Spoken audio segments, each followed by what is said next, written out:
Polo, Paul-Henri, est-ce que tu t'attendais quand même malgré tout à vivre un samedi aussi chaud, aussi intense, aussi dur?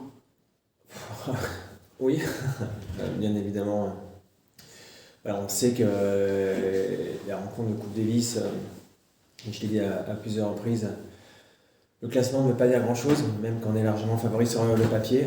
On l'a vu aussi ce matin en regardant les résultats des autres rencontres, avec quelques surprises, avec des joueurs qui sont bien moins bien classés, qui ont remporté des matchs contre des joueurs bien mieux classés. On sait qu'aussi s'il y a une grosse envie aussi de jouer à la maison, beaucoup d'excitation, mais ça apporte aussi un peu de tension, évidemment. Donc on sait que ça peut niveler les matchs. Donc je m'attendais à un samedi difficile. Je ne vous cache pas que on aurait été mieux à 2-0, mais aujourd'hui ça fait un partout, c'est balle au centre, et demain il y a 2 points à aller chercher. Et 2 points qui seront encore difficiles à aller chercher, mais je pense qu'on a les joueurs qui sont largement capables aujourd'hui de pouvoir se transcender et aller chercher ces 2 derniers points. Qu'est-ce qu'il a manqué à Alexandre pour sa première en Coupe Davis face à un joueur qui était très solide, évidemment? Oui, c'est sûr que c'était un joueur solide, bien évidemment, qui jouait mieux que son classement aujourd'hui, mais on sait que c'est un joueur aussi qui a beaucoup d'expérience. Ne serait-ce qu'en Coupe Davis, beaucoup plus qu'Alexandre, et aussi qui a été bien mieux classé par le passé sur le circuit. Donc on s'attendait à un match difficile, un match qui allait être physique, parce que c'est 2 joueurs de fond de cours où leur jeu est basé vraiment sur le côté physique et la dépense énergétique. Forcément, il y avait un peu de tension de la part d'Alexandre, c'est complètement normal. Je trouve qu'il a plutôt bien commencé le match, bien servi. C'est vrai qu'il a eu quelques occasions à 3 partout, il me semble 4-3 pour breaker. C'est vrai que ne pas faire ces occasions-là l'a un petit peu tendu. Et ça a relâché aussi son adversaire. Donc c'est un petit peu les vases communicants.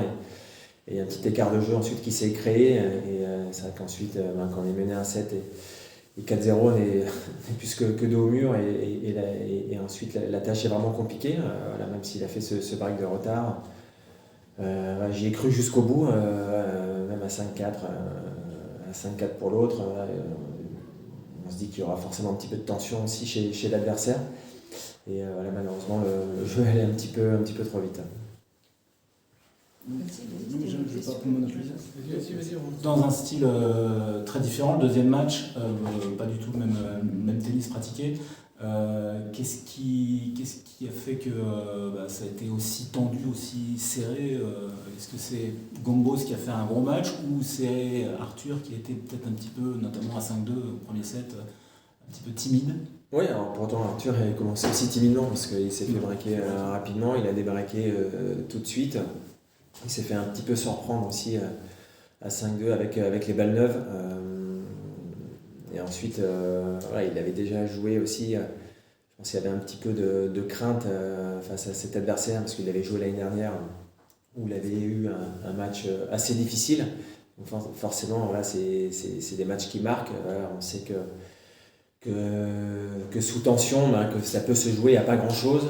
C'est ce qui s'est passé aujourd'hui. Alors oui, Gambos a fait un très bon match. Arthur, bien évidemment, peut mieux jouer, mais il a bien joué quand il le fallait, j'ai envie de dire, dans les 2 tie-breaks.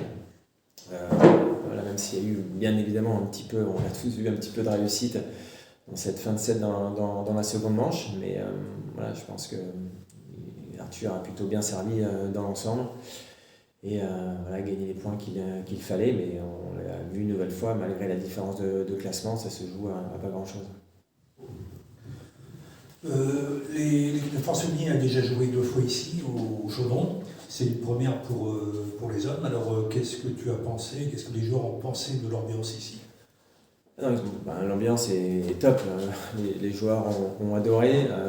C'est ce qui a permis aussi à Arthur d'être poussé dans cette fin de match. Ça permet aussi de se transcender sur des moments très importants quand on en a besoin, quand on sent le public derrière soi. J'espère que demain il sera encore là et encore plus bruyant, parce qu'évidemment on en aura besoin.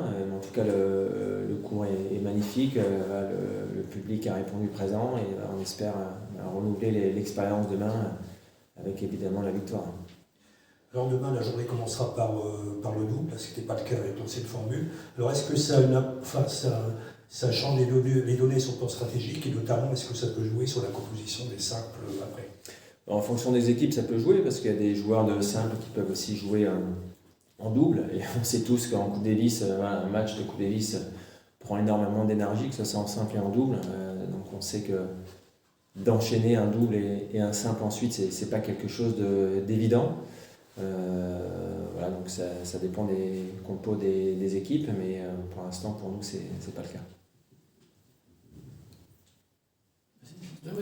Qu'est-ce que tu peux nous dire justement à propos du double de l'équipe slovaque? Qu'est-ce que vous savez de leur force, de leur qualité et du danger qu'ils peuvent représenter? C'est deux très bons joueurs, de très bons serveurs. C'est vrai qu'on s'attendait aussi à ce que Klein joue. Aujourd'hui, il n'a pas joué, donc ils l'ont réservé pour le double. Donc voilà, c'est des joueurs qui ont un très bon service avec des gros frappeurs de fond de cours. Là, on sait que ça va être un match serré, qu'il va falloir vraiment être vraiment conquérant dès le départ, montrer beaucoup d'agressivité et pas laisser jouer les adversaires, parce que comme on l'a vu aussi aujourd'hui, ils ont rien à perdre. Donc je pense que c'est vraiment important dès le départ de serrer le jeu et de montrer aussi les qualités de nos joueurs ensemble. Enfin, Pierre-Hugues et Benjamin, même Pierre-Hugues et Quentin, ils ont déjà joué par le passé avec de très très bons résultats. Donc c'est à eux de montrer que c'est eux les patrons sur le court. Mais c'est une bonne équipe slovaque en face. Alors, est-ce que vous êtes dans les vestiaires des